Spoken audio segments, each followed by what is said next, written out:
السلام علیکم viewers and videos, کیسے ہیں آپ سب؟ امید کرتی ہوں آپ سب بالکل ٹھیک ٹھاک ہوں گے، ایک دم خیریت سے ہوں گے۔ تو جی جناب، welcome to back my channel novels. ہم لوگ کی جو ناول ہے the beauty and beast love, از قلم سمرین زاہد۔ چلیے جی پڑھتے ہیں اس ناول کی آج کی ہماری تیسری قسط کی جانب۔ وہ لوگ اس وقت پارک میں موجود تھے۔ مشی اور رانی پارک میں ہری بھری گھاس پر بیٹھی کھیل رہی تھی، جبکہ ذیشان تجسس بھری نگاہ سے ان دونوں کو دیکھ رہا تھا۔ نہ جانے کیوں عجیب سا احساس تھا، کسی انہونی یا کسی ہونی کا کچھ علم نہیں تھا۔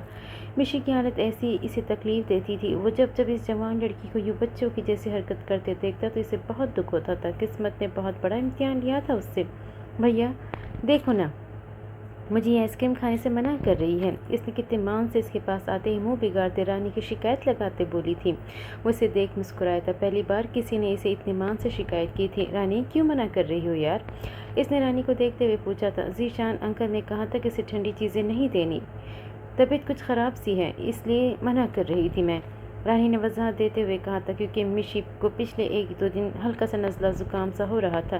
پلیز مجھے کھلا دو نا آئس کریم، میرا دل کر رہا ہے کھانے کا۔ اس نے ذیشان کو امید بھری نظروں سے دیکھتے ہوئے کہا تھا۔ وہ مان جائے گا، اچھا کھا لو، مگر گھر میں نہیں بتانا، اس کے بعد تم ضد نہیں کرو گی۔ ذیشان اس کی معصومیت اور مان سے کہنے پر مانتے ہوئے کہنے لگا، ہاں پکا والا وعدہ، میں کسی کو بھی نہیں بتاؤں گی، مگر تم اسے آئس کریم لے کر نہیں دینا۔ اس نے ذیشان سے وعدہ کرتے ہی اس کی جانب جھکتے سرگوشی نما انداز میں رانی کے متعلق کہا تھا، جس پر ذیشان کی ہنسی نکلی تھی۔ مطلب وہ اس کی منع کرنے پر اس سے بدلہ لینے کا ارادہ رکھتی ہیں، تبھی منع کر رہی ہے۔ اچھا ٹھیک ہے، بس تم ہی آئس کریم کھانا، ہم کسی کو کچھ نہیں دیں گے۔ ذیشان اسے دیکھتے ہوئے مسکرا کر کہا تھا، ہم دونوں مل کر آئس کریم کھائیں گے، اسے نہیں لے کے دینا۔ مشی نے دوبارہ باور کرواتے ہوئے کہا تھا۔ رانی حیران ہوئی تھی۔ مجھے کیا کسی نے منع کیا آئس کریم کھانے سے؟ رانی نے حیرت سے پوچھا تھا۔ ہاں رانی، مشی اپی چاہتی کہ تمہیں آئس کریم نہ دلائی جائے، کیونکہ تم نے انہیں منع کیا تھا کھانے سے، ذیشان نے اصل وجہ بتاتے ہوئے کہا تھا۔ ذیشان، رانی نے منہ پھلائی سے پکارا تھا۔ سوری یار، ذیشان شرارت سے کہتا آئس کریم لینے چلا گیا تھا، جبکہ وہ منہ پھلائے رہ گئی تھی اور اس کی حالت دیکھ مشی کھلکھلا کر مسکرائی تھی۔ اسے مسکراتا دیکھ رانی بھی ہولے سے مسکرائی تھی۔ کچھ ہی دیر میں ذیشان 2 آئس کریم کون لے وہاں آیا تھا۔ اس میں سے ایک مشی کو دے دی اور دوسری خود کھانے لگا۔ مشی کو جیسے آئس کریم ملی تھی، وہ مسکرا کر اس کو کھانے میں مگن ہو گئی تھی، جبکہ ذیشان رانی کا پھلا ہوا منہ دیکھ کر اسے دکھا کے آئس کریم کھانے لگا تھا۔ یہ لو، اسے دوسری جانب منہ موڑے دیکھ ذیشان نے آئس کریم کون اس کی جانب بڑھاتے ہوئے کہا تھا۔ مجھے نہیں کھانی، رانی نے فوراً انکار کرتے ہوئے کہا تھا۔ اچھا نا، لے لو یار، اس نے محبت سے اس کے سامنے آتے ہوئے کہا تو اس نے نہ چاہتے ہوئے بھی اس سے آئس کریم لینی پڑی تھی، اور وہ دوسرا وہ آئس کریم کو منع بھی نہیں کر سکتی تھی، کیونکہ آئس کریم تو اس کی جان تھی۔ اچھا ہوا تم نے لے لی، ورنہ میرے پیٹ میں درد رہتی۔ ذیشان نے اسے آئس کریم کھاتا دیکھ شرارت سے کہا۔ ذیشان، اس نے اسے گھورتے ہوئے کہا تھا۔ اچھا نا، سوری۔ ذیشان اس کی گھوری دیکھ فوراً پیار سے بولا تھا۔ ذیشان، مشی اپی ٹھیک کیسے ہوں گی، یا پھر یہ ٹھیک ہوں گی بھی یا نہیں؟ رانی نے مشی کو یوں بچوں کی طرح آئس کریم کھاتا دیکھ دکھ سے پوچھا تھا۔ کہتے محمود غزنوی کا دور تھا، ایک شخص کی طبیعت ناساز ہوئی، طبیب کے پاس گیا اور کہا کہ مجھے دوائی بنا کے دو۔ طبیب نے کہا کہ دوائی کے لیے جو چیزیں درکار ہے سب ہے سوائے شہد کے، تم اگر شہد کہیں سے لا دو تو میں دوائی تیار کیے دیتا ہوں۔ اتفاق سے موسم شہد کا نہیں تھا۔ اس شخص نے حکیم سے ایک ڈبہ لیا اور چلا گیا۔ لوگوں کے دروازے کھٹکھٹانے لگا، مگر ہر جگہ مایوسی ہوئی۔ جب مسئلہ حل نہ ہوا تو محمود غزنوی کے دربار میں حاضر ہوا۔ کہتے وہاں ایاز نے دروازہ کھولا اور دستک دینے والے کی روادات سنی۔ اس نے وہ چھوٹی سی ڈبیا دی اور کہا کہ مجھے اس میں شہد چاہیے۔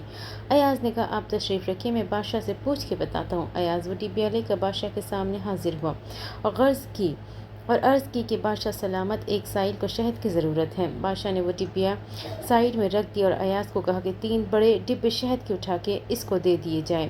ایاز نے کہا، حضور اس کو تھوڑی سی چاہیے، آپ نے 3 ڈبے کیوں دے رہے ہیں؟ بادشاہ نے ایاز سے کہا، ایاز وہ مزدور آدمی ہے، اس نے اپنی حیثیت کے مطابق مانگا ہے، ہم بادشاہ ہیں، ہم اپنی حیثیت کے مطابق دیں گے۔ مولانا رومی فرماتے ہیں، آپ اللہ پاک سے اپنی حیثیت کے مطابق مانگے، وہ اپنی شان کے مطابق عطا کرے گا، شرط یہ کہ آپ مانگے تو صحیح۔ میں نے اللہ سے اپنی حیثیت کے مطابق مشیاپی کے متعلق مانگا ہے، مجھے بھروسہ ہے اپنی بادشاہت کے مطابق مجھے عطا کرے گا۔ میں نے بہن مانا ہے مشیاپی کو، اور اللہ کبھی بہنوں کے حق میں بھائیوں کی دعائیں رد نہیں کرتا۔ کوئی نہ کوئی وسیلہ، کوئی نہ کوئی راستہ ضرور مل جائے گا انشاءاللہ۔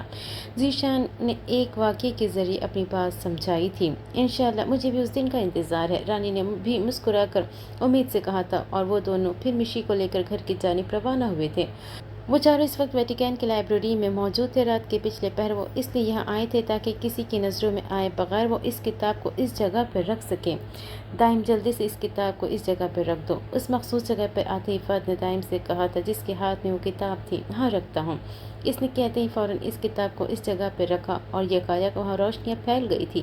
اس کتاب کو اس جگہ پر رکھنے سے کتنا خوبصورت منظر ہے۔ یہاں سر کے منہ سے بے ساختہ نکلا تھا کیونکہ رنگ اپنی جلد رنگ اس اندھیری لائبریری میں بکھیر رہے تھے، اور پھر کچھ لمحوں بعد وہ رنگ اچانک غائب ہو گئے تھے۔ ایسے ہی روشنی نکلے گی جب وہ اس کتاب کو اٹھائے گی۔ بس کل کا انتظار ہے، اور یہ کتاب اسے اپنی جگہ کھینچے گی اور وہ نہ چاہتے ہوئے بھی یہاں آ جائے گی۔ دائم نے اس کتاب کو دیکھتے ہوئے کہا تھا، چلو اب چلتے ہیں۔ عاطف نے سب کو دیکھتے ہوئے کہا تھا، اور وہ سب وہاں سے نکل گئے تھے۔ کاش کہ جس طرح آج فرحان کو اپنی محبت واپس مل رہی ویسے مجھے بھی میری محبت مل پاتی۔ دائم نے کرب سے سوچتے ہوئے کہا تھا، اس کی محبت بھی تو چھینی گئی تھی، اسے بھی وہ بھی تو ترسا تھا اپنی محبت کے لیے، مگر فرق اتنا تھا، فرحان کو یقین تھا کہ اس کی محبت اسے ملے گی، جبکہ دائم اپنی محبت کو پانے کا یقین نہیں کر سکتا تھا، یا وہ کرنا نہیں چاہتا تھا۔ اگر میں زندگی میں تمہیں ایک چیز دے سکتا تو اپنی آنکھوں سے تمہیں تمہارا اپنا آپ دیکھنے کی صلاحیت دینا چاہوں گا، تبھی تمہیں احساس ہوگا تم میرے لیے کتنی خاص ہو۔ مگر مجھ سے سب چھن گیا، جان تم دور ہو گئی مجھ سے، وقت نے جدا کر دیا ہمیں، اب شاید بس تمہاری یادوں کے سہارے باقی عمر ہی کاٹنی پڑے۔ وہ جیسے خواب سے نکل کر حقیقت میں آتا، اسے تصور میں لیے گویا ہوا تھا۔ کیسے وقت آزمائشوں میں ڈالتا ہے، پھر آزمائش بھی تو پسندیدہ چیزوں کو لے کر جاتی ہے، تاکہ بندے کے ظرف اور اس کے صبر کا اندازہ لگایا جا سکے۔ وہ کتنا متقی ہے، کتنا شکر گزار ہے اپنے بندے کا، اور بے شک جو آزمائش شکر گزاری کرتا گزر گیا، اسے اس کے صبر کا دگنا انعام اللہ تعالیٰ سے دیتا ہے، اور وہ انعام اس کی تمام تر تکلیفوں پر سبقت لے جاتا ہے۔ بندہ اپنی تکلیف کو بھلا دیتا ہے صرف رضا الہی کی خاطر۔ صبر کہنا بہت آسان ہے، مگر صبر کرنا بہت مشکل۔ اللہ نے یوں ہی تو نہیں صبر پہ اتنا بڑا انعام رکھا ہے۔ صبر کرنے سے لے کر صبر آنے کا سفر بہت لمبا اور کٹھن ہوتا ہے، یہ بالکل الگ چیز ہے۔ صبر کرنا اور صبر آ جانا، اس بیچ میں کے دورانیے میں انسان پل پل اذیت کی ناک موت میں مرتا ہے، ایسے جیسے بے شمار نشتر اس کے جسم میں اتار دیے جائیں اور اس نے وہ اپنے ہاتھ سے نکالنے ہو، روح بھی زخمی ہو جاتی ہے۔ فلائٹ یورپ کی سرزمین پر لینڈ ہو چکی تھی، سب مسافر باری باری جہاز سے اترنے لگے تھے۔ جب وہ تینوں بھی جہاز سے باہر نکلی تھی، ان کی قدم رکھتے ہی فضا میں عجیب سی خوشبو پھیلی تھی۔ پرندوں نے ہر طرف اپنی خوبصورت آواز سے سر پھیلانے شروع کر دیے تھے، ہر سو ایک دل فریب سی سکونی کیفیت طاری ہو گئی تھی۔ ارے اٹھ جاؤ اب آلسیوں، کب تک سونا ہے؟ دائم کب سے انہیں اٹھا کر تھک گیا تھا، مگر مجال تھی جو ان کے کان میں جوں تک بھی رینگی ہو۔ یار دائم، خدا کے لیے سونے دے، ہمیں کیوں ملکل موت بن کے صبح صبح ہمارے سر پہ کھڑا ہو جاتا ہے؟ فہد نے اس کے بار بار اٹھانے پر مجبور ہوتے چڑھ کر کہا تھا، کیونکہ دائم ان کی نیند میں خلل پیدا کر رہا تھا، اور یقیناً یہ بات کسی بھی سونے والے انسان کو بری لگے گی، وہ اس کی نیند میں خلل پیدا کرے۔ کتنے سالوں سے سوتے رہے ہو، اب بھی سو رہے ہو؟ حد نہیں، ویسے اتنا سو کے کیا کرنا ہے؟ اٹھو، ہمیں اپنے کام پر جانا ہے، آج اس کام کو کرنا ہے۔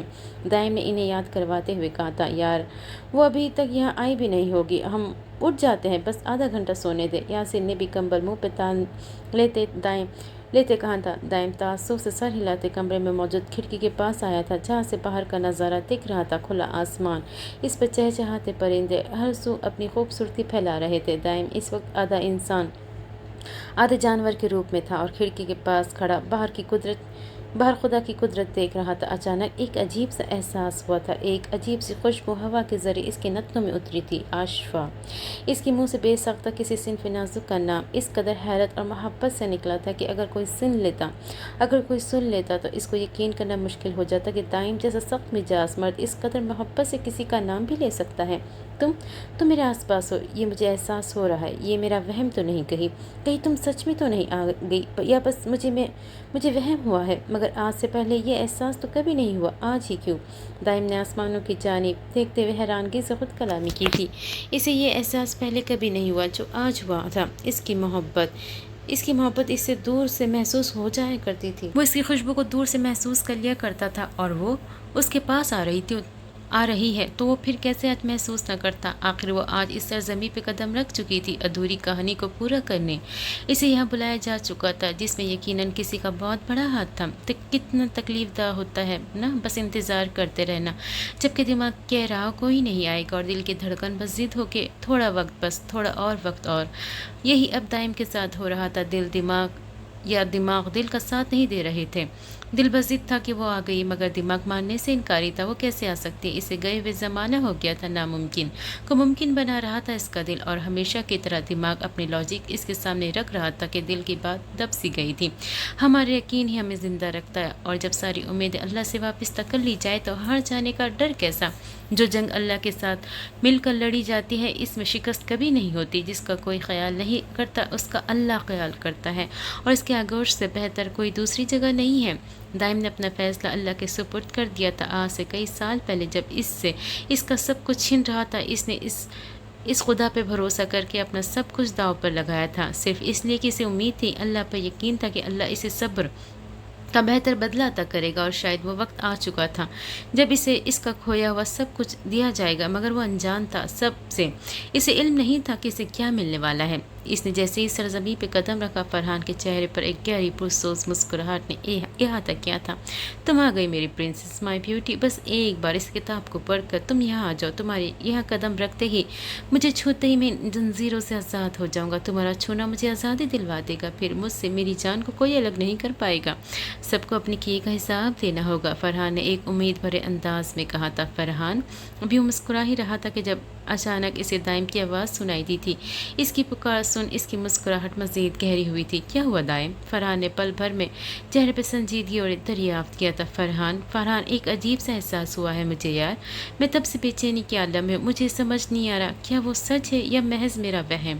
دائم نے الجھی ہوئی نظریں اس پہ ڈالے کہا تھا، کیونکہ وہ جانتا تھا فرحان کی طاقت اس قدر تو ہے کہ اس کی پریشانی بے چینی کا جواب دے سکے۔ دائم کبھی کبھی ہمارے وہم غلط اور ہماری پریشانی درست ثابت ہوتی ہیں، اور کبھی وہم درست ثابت ہو جاتے ہیں، اور بعض اوقات ایسا ہوتا ہے کہ ہم نے جس چیز کی چاہ بھی نہ کی ہو، سوچا تک نہ ہو، وہ ہمارے ساتھ ہو جاتا ہے۔ جسے ہم سرپرائز کہتے ہیں۔ اللہ کبھی کبھی ہمیں سرپرائز دیتا ہے، مگر وہ سرپرائز اتنے اچانک اور غیر متوقع طور پر دیتا ہے کہ ہم یقین ہی نہیں کر پاتے کہ ایسا بھی ہو سکتا ہے، مگر وہ ہونے کو تو کچھ بھی ہو سکتا ہے نا۔ تم فکر مت کرو، تمہارے سب سوالوں کے جواب تمہیں آج شام تک مل جائے گے۔ تم آج شام کو فہد کو صرف فہد کو لے کر جاؤ گے، فرحان نے اسے بتاتے ہی اپنی آخری بات پر زور دیتے ہوئے کہا تھا۔ دائم حیران ہوا تھا، فرحان صرف فہد کو ہی کیوں؟ یاسر و عاطف بھی تو ہیں، انہیں کیوں نہیں لے کر جا سکتا؟ میں آخر ہر کام میں ہم چاروں نے ساتھ کیا ہے، دائم نے اسے دیکھتے ہوئے کہا تھا۔ اسے بالکل امید نہ تھی فرحان ایسا کہے گا۔ تمہیں میری بات ماننی ہے دائم، میں جو کہہ رہا ہوں مجھے علم ہے، میری بات کا میں کیوں کہہ رہا ہوں، تم سب سے زیادہ جانتا ہوں، اور میں کہ کب کیا اور کیسے کرنا ہے۔ تم دوست ہو، مگر دوست سے بڑھ کر مانتا ہوں میں تم سب کو، اور اگر کچھ بھی کہہ رہا ہوں تو وہ تم لوگوں کی بہتری کے لیے کہتا ہوں، اس لیے بحث مت کرو، مجھ سے جتنا کہا ہے اتنا کرو۔ فرحان کا چہرہ پل میں سنجیدہ ہوا۔ میں تو بس پوچھ رہا تھا فرحان، تم تو غصہ ہی ہو گئے۔ اس نے اسے غصے میں دیکھ کر کہا تھا، بس جتنا کہا گیا ہے اتنا کرو۔ آج شام فہد کو لے کر میل بیچ ہوٹل پہنچ جانا، وہاں آج رات ایک فنکشن منعقد کیا گیا ہے جو کہ ہر سال آج کے دن کیا جاتا ہے۔ وہاں تمہیں سب سے یونیک فراک میں جو لڑکی دکھے گی وہ بیوٹی ہوگی، اسے تم بس کسی بھی طرح لائبریری کے پاس لانا ہے، باقی کام میرا ہے۔ فرحان نے اسے دیکھتے ہوئے کہا تو وہ سر کو ہلاتا وہاں سے جانے لگا تھا، جبکہ اس کے پکارنے پر دوبارہ رکا تھا۔ اور ہاں، تمہارے سوال کا جواب بھی آج شام اسی محفل میں تمہیں مل جائے گا، فرحان نے اسے دیکھتے ہوئے کہا تھا۔ وہ چپ چاپ وہاں سے چلا گیا۔ آرزو کی مٹھی میں چاہتے مقید ہے، بے ثبات جذبے ہیں، ہم نے سن یہ رکھا ہے، اس طرح کے کاموں میں مصلحت ہی ہوتی ہے، تم سمجھ نہیں سکتے دل کی سرز زمینوں میں بارہا یہ دیکھا ہے، ازدہا میں غم آ کر مرقد محبت پر ڈھول جب بجاتا ہے، ٹیس اٹھنے لگتی ہیں، آنسوؤں کی جھانجر کو پہن کر اپنے پیروں میں رقص کرنے لگتی ہے، ضبط روٹھ جاتا ہے، تم سمجھ نہیں سکتے۔ دیکھ لو اداسی پر انگلیاں اٹھاتے ہیں لوگ، اب شہر والے تار تار جذبے ہیں، بے قرار سانسیں ہیں، محبت کو رونتے ہیں پیروں میں لوگ، لوگ اب شہر والے، یہ وبائے نفرت ہے، پھیلتی ہی جاتی ہے، شوق سے سجاتے ہیں اپنے دل کے مندر میں لوگ اب شہر والے، تم سمجھ نہیں سکتے ربط کیا، عداوت کیا، مفلسی عمارت کیا، ضابطوں کی پابندی، قائدوں کی حاجت کیا، ایک کاسۂ مجبور شاہ کی سخاوت کیا، برملا محبت کیا، بے سبب عقیدت کیا، آرزوں کے گھیروں میں بے سکون لالی کیا، بکھرے بکھرے بالوں میں بے کلی کی میت کیا، ایک مدت سے ہم سمجھ نہیں پائے، تم کہاں سے سمجھو گے، تم سمجھ نہیں سکتے۔ محفل اپنے عروج پہ تھی، ہر طرف پیسوں کی برسات تھی، جیسے پیسے نہ ہو گئے ہو، کوئی کاغذ ہو گیا جس کی نہ کوئی حیثیت نہ کوئی اہمیت، 10 پیروں میں رلتے رنگ برنگے نوٹ جو اپنی قیمت تو بتا رہے تھے مگر ان کی قیمت وہاں نہیں تھی، وہاں تو اس کوٹھے پر اپنے خون پسینے کی کمائی عورتوں پہ لٹانے آتے تھے۔ مرد بھی عجیب مخلوق ہے، ساری نہیں مگر کچھ مرد ایسے ہیں جنہوں نے باقی مرد کو بھی اپنی غلیظ سوچ کے شکنجے میں ایسا جکڑا ہے کہ جب مرد ذات کی بات ہو تو لوگ کہتے ہیں سارے مرد ایک جیسے ہوتے ہیں۔ یہاں کوٹھوں پر تو اپنی ساری کمائی بخوشی لٹا دیتے ہیں مگر جب وہی پیسے گھر کی ضرورت پوری کرنے کے لیے چند پیسے مانگ لے تو اسے برا بھلا کہہ کر مار پیٹ کر کے گھر سے نکلتے ہیں۔ ان کے نظر میں اپنی گھر کی عزت سے زیادہ اہم کوٹھے پہ بیٹھی عورتیں ہوتی ہیں، اور انہی چند غلط قسم کے مردوں کی وجہ سے باقی مردوں کو بھی انہی پلڑے میں تول دیا جاتا ہے۔ وہ واہ دائی، کیا چھوری ہے تیرے پاس، کمال کی ہے، میں تو دیوانہ ہو گیا۔ محفل میں پیسوں کی گڈی کو دل نشی پہ نچھاور کرتے ایک آدمی نے دائی سے کہا تھا، جس پر دائی کے لبوں پر مغرور مسکراہٹ ابھری تھی، دائی مجھے تیری یہ چھوری چاہیے۔ اس آدمی نے دائی کے پاس آتے ہی کمینگی مسکراہٹ لیے دائی سے کہا تھا، جبکہ اس کی نظر دل نشی کے وجود کا ایک ایک حصہ ہوس بھری نظروں سے دیکھ رہی تھی۔ دائی نے پہلے اس کی نظروں کے تعاقب میں دیکھا جو نیچے زمین پہ بیٹھی دل نشی کے وجود پر مرکوز تھی، پھر ہولے سے مسکرائی تھی، ٹھیک ہے سیٹ 1 لاکھ سے، اور لڑکی آج رات کے لیے تیری غلام، جو چاہے اس کے ساتھ کر، کوئی نہیں روکے گا تجھے۔ دائی نے اسے دیکھتے ہوئے کہا تھا جس پر وہ مسکرایا تھا، بس 1 لاکھ روپے، اس نگینے کی قیمت تو لاکھوں سے اوپر کی ہے، لیکن یہ لے تو بھی کیا یاد رکھے گی، اب یہ لڑکی میری ہے۔ اس آدمی نے مسکراتے ہوئے دائی سے کہا تھا، پھر جیب سے ایک چیک نکالے، اس پر قیمت لکھے، جو چیک دائی کو تھما گیا تھا، اور دائی نے چیک تھام لیا تھا، رانو دل نشی کو کمرے میں لے کر جاؤ۔ دائی نے چیک دیکھتے ہوئے ملازمہ کو آواز لگائے کہا تھا، دائی پلیز ایسا نہ کرے، میں بس یہاں گاؤں گی، غزلیں سناؤں گی، مجھ پر یہ زنا جیسا ناپاک کام نہ کراؤ، مجھ پر رحم کھاؤ دائی۔ دل نشی نے فوراً دائی کے پاس آتے ہی بھررائی آواز میں کہا تھا، دیکھ دل نشی لڑکی، پہلے خود پر رحم کھانا چاہیے، تبھی زمانہ بھی رحم کھا لیتا ہے، مگر تو نے خود پر رحم نہ کھایا، جنون میں تو محبت کی قیدی ہو کر گھر سے بھاگ گئی، اس لڑکے نے تجھے مجھے بیچ دیا، وہ تو اپنی محبت کو بیچ گیا، اور تو یہاں روز اپنی محبت بیچتی ہے، جب تو نے خود پر رحم نہیں کھایا تو میں کیوں تجھ پر رحم کھاؤں، ہر بھاگی ہوئی لڑکی کی محبت میں خوشحالی نہیں لکھی ہوتی، زیادہ تر کا حال وہی ہوتا ہے جو آج تیرا ہو رہا ہے۔ دائی نے اسے دیکھتے ہوئے سنجیدگی سے کہا تھا، جبکہ اس کی باتیں سن کر اس کی آنکھوں میں نمی اترنے لگی۔ ایک لفظ سچ تھا دائی کا، جو لڑکی خود پر رحم نہ کر سکی، گھر سے بھاگ گئی، ماں باپ پر رحم نہ کیا، ان کی عزت مٹی میں ملا دی، خود بھی خاک ہو کر رہ گئی، اب بھلا کوئی دوسرا اس پر رحم کرتا، یہ تو ناممکن سی بات تھی، اور جس کے لیے گھر سے بھاگی تھی، جس محبت میں قید ہو کر اس نے اتنا بڑا قدم اٹھایا تھا، وہ لڑکا تو اپنی محبت بیچ گیا تھا، بدلے میں اسے یہاں پل پل مرتا چھوڑ گیا تھا، اور اب وہ یہاں روزانہ اپنی نادانی میں کی گئی محبت کو روز نیلام ہوتا دیکھتی تھی، روز اس کی عزت تار تار ہوتی تھی۔ کہتے ہیں محبت میں سب جائز ہے، غلط کہتے ہیں، محبت میں صرف پاکیزگی جائز ہوتی ہے، محبت نے کبھی نہیں کہا کہ میری وجہ سے تم گھر سے بھاگ جاؤ، خاندان کی عزت کو مٹی میں ملا دو، محبت تو دو لوگوں کو جوڑتی ہے، نہ کہ خاندانوں کی عزت کو مٹی میں ملا دیتی ہے۔ لوگوں نے اپنی ہوس اور جنون میں پاگل ہو کر محبت کو بدنام کر رکھا ہے، لے جاؤ اسے۔ دائی نے پاس کھڑی رانو کو دیکھتے ہوئے کہا، اس کے کمرے تک چھوڑ آئی تھی، وہ اسے اس کے کمرے تک چھوڑ آئی تھی، اس سے گناہ ہوا تھا، اس نے بھلے جان کر نہیں کیا تھا مگر کیا تو اپنے ہوش و حواس میں تھا، اس نے ایک لڑکے کے لیے ماں باپ کی محبت، ان کی مان، ان کی عزت کو خاک میں ملا دیا تھا، اپنی عزت 2 کوڑی کی کر لی، جس کے لیے اس نے یہ سب کیا، وہ تو اسے بیچ گیا، محبت بیچ گیا، دراصل اسے محبت تھی ہی نہیں، کیونکہ جو محبت کرے گا وہ سب کے سامنے شادی بھی کرے گا، یوں بزدلوں کی طرح گھر سے بھاگنے کی گھٹیا پلان نہیں بنائے گا، وہ اس کی باتوں میں آ کر گناہ کر چکی تھی، جس کی سزا تو اسے ملنی تھی۔ گناہ وقتی نہیں ہوتے، ہمیں وقتی لگتے ہیں، مگر یہ انسان کی آخرت کو آہستہ آہستہ تباہ کر دیتے ہیں۔ اللہ کی پکڑ بہت سخت ہے، اللہ سے ڈرے، اس کے حساب کے معاملے میں نہیں، اپنے اعمال کے معاملے میں، کیونکہ وہ مہربان ہے، وہ ہر طرح کی چھوٹ دینے پر اور کسی بھی گناہ کی پکڑ پر رکھنے پہ قادر ہے۔ وہ رانی مشی پاس ڈاکٹر کے پاس لائے تھے کیونکہ دلاور خان کو کسی ضروری میٹنگ کے باعث دوسرے شہر فوراً جانا پڑا تھا۔ ڈاکٹر کیسی ہے مشی آپی؟ اس نے ڈاکٹر کا چیک اپ کرنے کے بعد کرسی سے پر بیٹھتے ہوئے پوچھا تھا۔ دیکھیے ان کا دماغ بہت کچھ سے اور ان کی بہت کچھ دیکھ چکی ہے، کافی ذہنی تباہوں سے گزری ہے یہ، اس لیے ان کا دماغ ان کا ساتھ دینا چھوڑ چکا ہے، تبھی یہ بچوں جیسی حرکتیں کرنے لگی ہے۔ ڈاکٹر نے اسے دیکھتے ہوئے بتایا تھا جبکہ وہ خاموشی سے ان کی ایک ایک بات کو سن رہا تھا۔ میں نے کچھ دوائیاں لکھ دی ہیں، آپ انہیں یہ دوائیاں وقت پر دیں، باقی اللہ کی مرضی ہے، ہم تو بس ذریعہ ہوتے ہیں، سب تو اس کے ذات کے ہاتھ میں ہے۔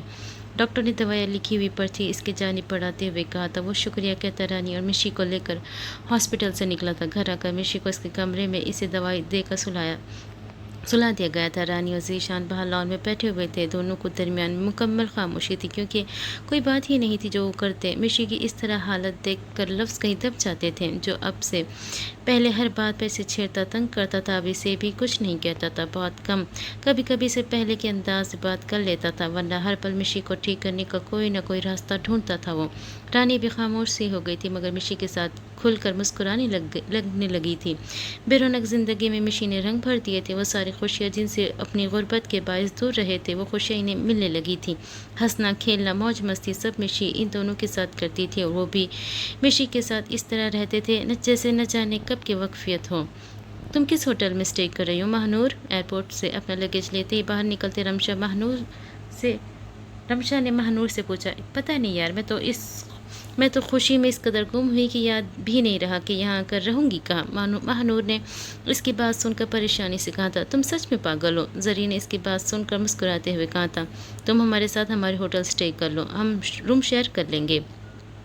رمشا نے اسے دیکھتے ہوئے مسکرا کر اس کی پریشانی کا حل اسے بتایا تھا۔ واو، دیٹس اے گریٹ آئیڈیا، میں تمہارے ہوٹل اسٹے کروں گی، مگر روم شیئر کرنے کی ضرورت نہیں، میں الگ روم لے لوں گی۔ ماہنور نے اس کی بات سنتے ہی مسکرا کر کہا، چلو وہ تمہاری مرضی ہے۔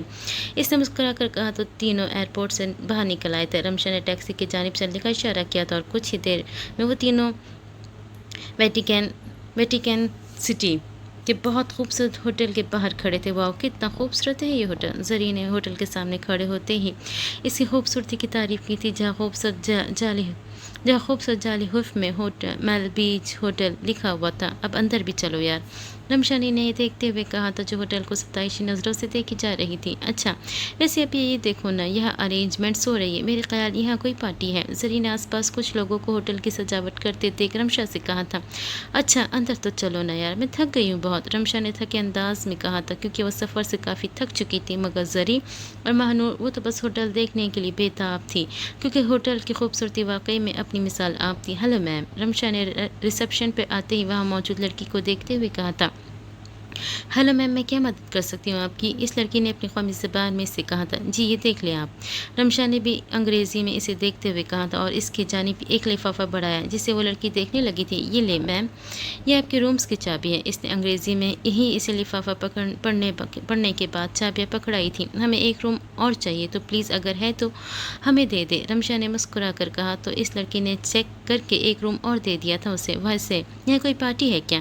ماہنور نے تجسس سے اس لڑکی سے پوچھا تھا۔ جی میم، رات میں پارٹی ہے جو ہر سال آج کے دن یہاں کی جاتی ہے، پورا ہوٹل انوائٹیڈ ہے، آپ بھی ضرور آئیے گا، ریسیپشن پہ موجود لڑکی نے اسے بتایا تھا، ساتھ ہی پیشکش بھی کی تھی۔ ہاں ہاں کیوں نہیں، زری نے فوراً ہی آنکھیں تھی جبکہ رمشا نے دونوں کو گھوری سے نوازا تھا۔ اب چلے اپنے روم میں، اس نے دانت کچکچا کر دونوں کو دیکھتے ہوئے کہا تھا۔ وہ دونوں فوراً چپ چاپ کسی شریف بچوں کی طرح منہ بنائے اپنے رومز کی جانب پڑی تھی۔ شام کا وقت تھا، رات ہونے کو تھی، بس کچھ ہی لمحوں کے بعد شام سے رات ہونے کا سفر طے ہونا تھا۔ فہد، چلو ہم ایک پارٹی میں جانا ہے، دائم نے فہد کے پاس آتے کہا تھا۔ صرف فہد کیوں دائم، ہم دونوں بھی تو ہیں، یاسر نے فوراً کہا تھا۔ ہاں مجھے معلوم ہے یاسر، مگر فرحان نے کہا ہے کہ میں اور فہد آج میل بیچ ہوٹل جائیں گے، وہاں وہ آ گئی ہے، اسے آج رات تک لائبریری تک لانا ہے، پھر آگے باقی فرحان خود دیکھے گا، ہمارا بس یہی آخری کام رہ گیا ہے، آگے فرحان جو بولے گا بس وہی کرنا ہوگا ہمیں، دائم اسے دیکھتے ہوئے کہا تھا۔